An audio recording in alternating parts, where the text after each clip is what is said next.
హితవు. ఒక అడవిలో కొన్ని కోతులు నివాసం ఉండేవి. వేసవికాలం రావడంతో అడవిలోని చెరువులు, నీటి కాలువలు పూర్తిగా ఎండిపోయాయి.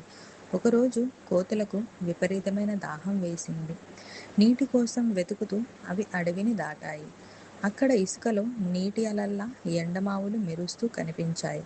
వాటిని నీటిగా భావించిన కోతులు మూకుమ్మడిగా అటువైపు పరిగెత్తాయి. తీరా అక్కడికి వెళ్ళి చూస్తే అక్కడ నీళ్లు లేవు సరికదా, మరికొంత దూరంలో నీటి అలలు మెరుస్తూ కనిపించాయి. దానిలో కోతులు తిరిగి ముందుకు పరిగెత్తాయి. ఈ విధంగా కోతులు ఆ ఎండలో ఎండమావుల వెంట నీటి కోసం వెతుకుతూనే ఉన్నాయి.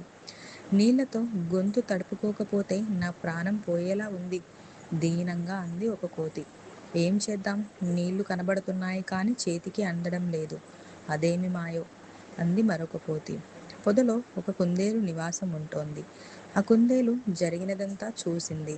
కోతులకు సహాయం చేయడానికి వచ్చి వాటి ముందు నిలబడింది. ఎండమావుల్లో ఎక్కడైనా నీరు ఉంటుందా? దగ్గరలో చెరువు ఒకటి ఉంది, అక్కడికి వెళ్ళి మీ దాహం తీర్చుకోండి అని చెప్పింది. అది విని కోతులకు చాలా కోపం వచ్చింది. మేం తెలివి తక్కువ వాళ్ళమా అంటూ ఒక కోతి కుందేలు పైకి దూకి దాని మెడ పట్టుకుంది. నేను చెప్పేది నిజం, నా మాటలు నమ్మండి, భయంగా అరిచింది కుందేలు. ఆ కోతి కుందేలును బలంగా నేలకేసి కొట్టింది. ఆ దెబ్బతో కీచుగా అరుస్తూ కుందేలు ప్రాణం వదిలేసింది. నీతి: మూర్ఖులకు హితవు చెబితే దాని పర్యవసనం ఇలాగే ఉంటుంది. ఛానల్ని సబ్స్క్రైబ్ చేయండి.